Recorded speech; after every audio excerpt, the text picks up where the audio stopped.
नहीं बताता है। क्यों? क्योंकि वो जानता है कि अगर हमने डाइट मैनेजमेंट के विषय में बताया तो साल भर बाद ये मरीज मेरे पास नहीं आएगा। अगर डाइट के विषय में हमने बता दिया तो साल भर बाद ये मरीज मेरे पास नहीं आएगा, क्योंकि डाइट मैनेजमेंट के चलते उसका डायबिटीज रिवर्स हो गया, यानी आप डायबिटीज से बाहर निकल गए। आपकी दवाइयां जो 4 चलती थी वो हो सकता है 1 पे आ जाए और कुछ दिन बाद 1 भी नहीं खाना पड़े।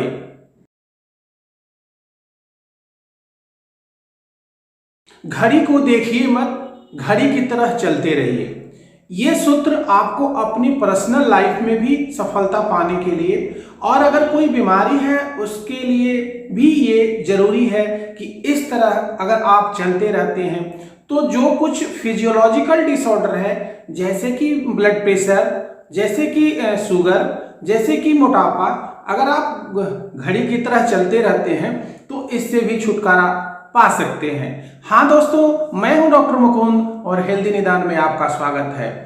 आज हम कुछ ऐसे फैक्ट्स हैं जिसको आपके साथ में शेयर करना चाहता हूं कि जब भी आप किसी डॉक्टर से अपॉइंटमेंट लेते हैं, डायबिटीज के लिए लेते हैं, हाइपरटेंशन के लिए लेते हैं, ओबेसिटी के लिए लेते हैं, यानी शुगर की बीमारी के लिए लेते हैं, उच्च रक्तचाप के लिए लेते हैं, या फिर आप मोटापा के लिए लेते हैं, तो डॉक्टर आपको ये क्यों नहीं बताता है कि ये बीमारियां आपको नॉर्मल जो पहले कंडीशन थी उसमें आ सकती हैं, यानी वो बीमारियों से आप छुटकारा पा सकती हैं, ठीक हो सकते हैं या रिवर्स हो सकती हैं। हाइपरटेंशन अगर आपका जैसे ब्लड प्रेशर बढ़ा हुआ है वो भी पहले आप जैसे नॉर्मल रहते थे उसमें भी आ सकता है। डायबिटीज यानी मधुमेह यानी शुगर की बीमारी जब आपको हो जाती है तो वो भी आप पहले की तरह आप हो सकते हैं, या मोटापा जो वजन कम कर सकते हैं। ये डॉक्टर आपको क्यों नहीं बताता? ये डॉक्टर आपको क्यों नहीं बताता कि हाइपरटेंशन जो है या ये शुगर जो है ये एक डाइटरी डिजीज है, यानी खान पान की गड़बड़ी की वजह से ये होता है। मैक्सिमम लोगों के मन में ये सवाल उठता है कि नहीं, डायबिटीज जो है जेनेटिक है। हाँ, जेनेटिक होता है, लेकिन वो टाइप 1 है जिसकी मैकेनिज्म होने के अलग हैं। टाइप 2 के विषय में भी हम बात कर रहे हैं, टाइप 1 के लिए अलग हम बात करेंगे। अभी हम टाइप 2 जो अमूमन पहले 40 साल के बाद होता है, अब 25-30 के बाद कभी भी हो जाता है और किसी को भी हो जाता है। क्यों हो जाता है? पहले क्यों 40 के बाद होता था, अभी क्यों 25-30 में ही हो जाता है?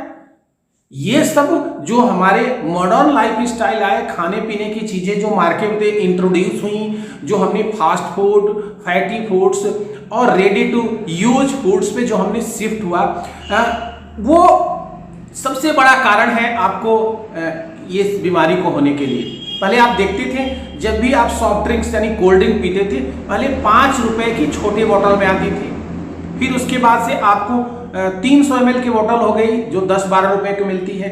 अब वो बोतल कहाँ चली गई? अब वो बोतल नहीं मिलती है, अब ½ kg यानी ½ लीटर का ही बोतल मिलता है।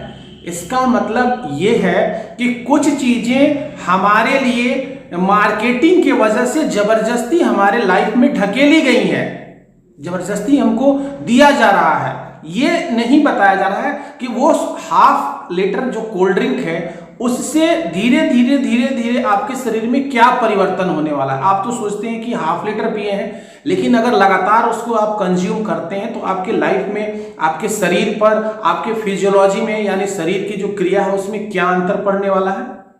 डॉक्टर ये सब आपके साथ क्यों डिस्कस नहीं करता है? डाइट के विषय में डॉक्टर क्यों नहीं डिस्कस करता है कि डायबिटीज को ठीक करना है तो सबसे पहले जो काम करना है वो होगा डाइट को मैनेज करना, यानी आपके खान पान को सही करना। खाने में क्या खाना है, क्या नहीं खाना है, सिंपल बताता, चीनी मत खाइए, आलू मत खाइए, ये नहीं खाइए, वो नहीं खाइए। अरे पूरा डिटेल क्यों नहीं बताते? फिर उसके बाद दवाइयों पे आप आइए। पहले दवाई लिखेगा, फिर मरीज पूछता है कि सर क्या नहीं खाना है, तो कहेगा कि आप ये नहीं खाइए, वो नहीं खाइए। अरे पहले डाइट को एक्सप्लेन करिए, फिर मेडिसिन को एक्सप्लेन करिए।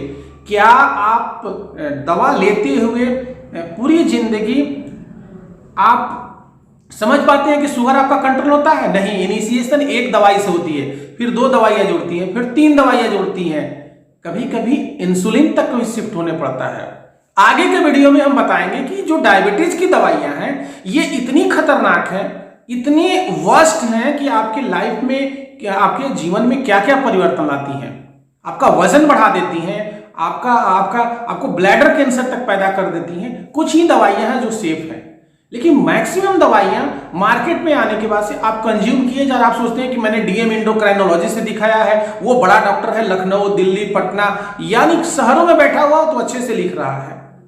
कभी उनसे पूछा कि सर ये जो दवा ले रहे हैं क्या ये हमको ठीक कर पाएंगी?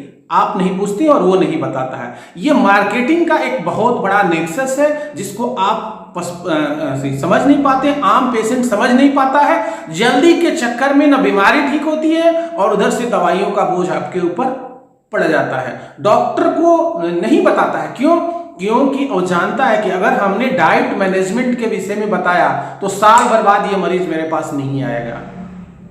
अगर डाइट के विषय में हमने बता दिया तो साल भर बाद ये मरीज मेरे पास नहीं आएगा, क्योंकि डाइट मैनेजमेंट के चलते उसका डायबिटीज रिवर्स हो गया, यानी आप डायबिटीज से बाहर निकल गए। आपकी दवाइयां जो 4 चलती थी वो हो सकता है 1 पे आ जाए और कुछ दिन बाद 1 भी नहीं खाना पड़े, क्योंकि जब भी आप दवाइयां लेते हैं तो डॉक्टर का भी रेवेन्यू जनरेट होता है, दवाई कंपनी का भी रेवेन्यू जनरेट होता है। हमारे पास कुछ किताब है, आगे में डिस्कस करेंगे उस पे कि जितने भी डायबिटीज के पेपर्स, जर्नल्स होते हैं, रिसर्च होते हैं, वो किसी न किसी दवा कंपनी से स्पॉन्सर्ड होते हैं। तो वो दवाई के अगेंस्ट कैसे जा सकते हैं? जो न्यूट्रल डॉक्टर होगा, जो जानता होगा कि हमको इन सब फंडा में नहीं पड़ना, हमको मरीज का हित सोचना है, वही आपको फैक्ट बताएंगे। हो सकता है ये मैं बात आपसे बता रहा हूं, हमारे वीडियो में व्यूज कम आए, लेकिन आज नहीं, कल नहीं, परसों नहीं, 10 दिन बाद, 2 महीना बाद, 4 साल बाद, 10 साल बाद जब भी लोग इस वीडियो को देखेंगे, इस वीडियो में यथार्थ है, फैक्ट यही है कि जब भी आप डॉक्टर के पास जाते हैं डायबिटीज के विषय में, वो आपको डाइट कंट्रोल करने के लिए नहीं बताता है। जानता है कि अगर आज हमने डाइट के विषय में बताया, साल भर बाद ये मरीज नहीं आएगा, इवन 2 महीना 4 महीना बाद ही नहीं आएगा, क्योंकि उसकी प्रोसेस उसको पता हो जाता है कि नहीं भैया ये तो डायबिटीज कंट्रोल होने लगी, अब हम जाके क्या करेंगे, हम खुद ही डाइट कंट्रोल करेंगे, दवाइयों पे रखेंगे तो वो ताउम्र मेरे पास आता रहेगा और हमारा भी रेवेन्यू जनरेट होगा, कंपनी का भी रेवेन्यू जनरेट होगा। मैं ये नहीं कहता कि सभी डॉक्टर खराब है, मैं ये नहीं कहता कि दवाइयां जरूरत नहीं है, लेकिन जरूरत कितनी है ये डॉक्टर भली भांति जानता है। अगर डाइट कंट्रोल करने के बाद आपका शुगर बढ़ा रहता है तो थोड़े बहुत दवाइयों से, उसमें भी जो सेफ हैं, कुछ सेफ हैं, उनके लिए उनको वो प्रिस्क्राइब कर सकता है। इंसुलिन का जब भी आविष्कार हुआ वो टाइप 1 के लिए आविष्कार हुआ, यानी डायबिटीज टाइप 1 जो 12 साल से कम के बच्चों में या 12 साल के लगभग की उम्र में होता है, वो जो केवल पूरे जितनी डायबिटीज पेशेंट थे उसका 10% पॉपुलेशन है। अब 10% पॉपुलेशन के लिए वो जो इंसुलिन है उसकी सेल कितनी होगी आप हमको बताइए? नहीं हो सकती। तो उसको इंट्रोड्यूस कर दिया गया, टाइप 2 में घुसा दिया गया कि आप टाइप 2 में इसको इंसुलिन को सेल करिए, और 5-7 तरह की इंसुलिन आ गए, long acting, short acting, single dose, एक बार लीजिए, रात में केवल एक बार लीजिए। तो इस तरह इंसुलिन की मार्केटिंग हुई, और इंसुलिन का सबसे बड़ा साइड इफेक्ट है वो आपके वजन को बढ़ाता है, लेकिन डॉक्टर कभी नहीं बताता आपको कि इंसुलिन वजन बढ़ाता है, इसको कम से कम समय के लिए लेना चाहिए। तो 10% पॉपुलेशन के लिए क्या इंसुलिन कोई कंपनी बनाएगी? नहीं बनाएगी। ये आपको और हमको समझना होगा। तो जब भी कहीं आप डायबिटीज के लिए कंसल्टेशन लेने के लिए जाइए, डॉक्टर से पूछिए सर इसमें दवा का क्या रोल है, और डायबिटीज में आप में जैसे जो मधुमेह की बीमारी है इसमें आपके डाइट का क्या रोल है, यानी खान पान का क्या रोल है। अगर खान पान का रोल मैक्सिमम है तो आप खान पान के को संभालिए। अब ऐसा तो नहीं होगा कि आप अल्कोहल भी लेंगे, मिठाई भी लेंगे और सोचेंगे कि हम स्वस्थ रहे, नहीं, उसके लिए आपको कंट्रोल करना होगा पूरा। और दवाई अगर छोड़नी है तो डाइट को बढ़िया से एकदम टाइटली मैनेज करना होगा। ये मैं नहीं कहता हूं कि आप कम खाइए, ये मैं नहीं कहता हूं कि आप सब कुछ नहीं खाइए, आपको कब खाना है और कौन सी चीजें खानी है, भरपेट खाना है, ऐसा नहीं है कि नहीं खाना है। हमने अपना शुगर खुद रिवर्स किया है, जो 250-300 रहता था खाना खाने के बाद, आज के डेट में 140 और 160 के बीच में रेंज करता है विदाउट मेडिसिन। मैं प्रूफ हूं, मैंने उस पर मेहनत किया, 1.5 साल मेहनत किया उस पर, हमको उसका रिजल्ट मिला और आपके सामने हम दे रहे हैं। बाय प्रोफेशन हम डॉक्टर भी हैं और हमने अपने पेशेंट को ये सब बताना शुरू कर दिया है। डायबिटीज भी हमने 15-20 किताबें पढ़ा और अच्छे राइटर का किताब पढ़ा हमने। उन सब किताबों में यही एक्सप्लेन करता है कि आप डायबिटीज को रिवर्स कर सकते हैं। हमने अपना वजन घटाया, डाइट को कंट्रोल किया, कभी महीने 15 दिन पे कभी मैं कुछ खा लेता हूं, वरना मैं सिंपल प्लांट बेस्ड फूड पे अभी डिपेंडेंट हूं। तो प्लांट बेस्ड फूड पे मैं सिंपली डिपेंडेंट हूं। आपको भी यही करना होगा। और जब भी आप दिखाने किसी डॉक्टर के पास, सबसे पहले पूछिए सर डाइट का क्या रोल है। डाइट संबंधी अगर कोई जानकारी आपको लेना है, क्रमशः हमारे वीडियो के साथ आप जुड़े रहिए। हम एक एक करके डाइट एक्सप्लेन करेंगे, आपको बताएंगे डायबिटीज को कैसे कंट्रोल करना है। आप स्वयं कंट्रोल करिएगा, मेरा कोई रोल नहीं होगा।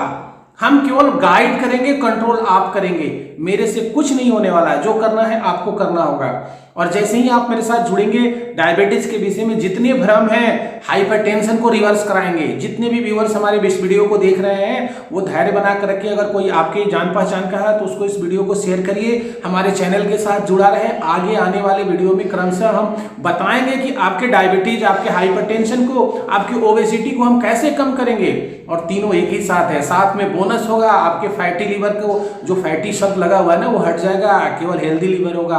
तो फैटी लीवर भी रिवर्स होगा। तो आप मेरे साथ जुड़े रहिए, इस वीडियो को देखते रहिए, इस चैनल के जुड़े रहिए। और अगर वीडियो अच्छा लगा हो तो हमारे चैनल को सब्सक्राइब करिए, फैक्ट को जानिए कि क्या फैक्ट्स है। हम ये कभी थंबनेल नहीं लगाएंगे कि हम डायबिटीज को 4 दिन में ठीक करेंगे। डायबिटीज ठीक होगा, लेकिन 4 दिन में नहीं। 4 दिन में कुछ भी नहीं होता है। तो दोस्तों, आज हमने डायबिटीज पे जो भ्रम था, जो नेक्सस है डॉक्टरों का, जो और लोगों का, उसके विषय में हमने बताया। अब धीरे धीरे हम डायबिटीज पे आपको ज्ञान देते जाएंगे, फैक्ट बताते जाएंगे। जो किताब लिखता है, शास्त्र लिखता है, वो मैं आपको बताऊंगा। और हमारे साथ जुड़े रहिए। और इस फैक्ट्स पे अगर कोई शंका हो तो हमसे इस प्रश्न पूछिए, हमारे कमेंट बॉक्स में जाके हमसे प्रश्न पूछिए। अगर ये वीडियो अच्छा लगा हो तो लाइक करिए, दूसरों तक शेयर करिए। फिर मैं आगे आपको अच्छा से अच्छा जो भी जानकारी है डायबिटीज के विषय में देते रहूंगा। तब तक के लिए दीजिए विदा। मिलते हैं फिर अगले वीडियो में। धन्यवाद।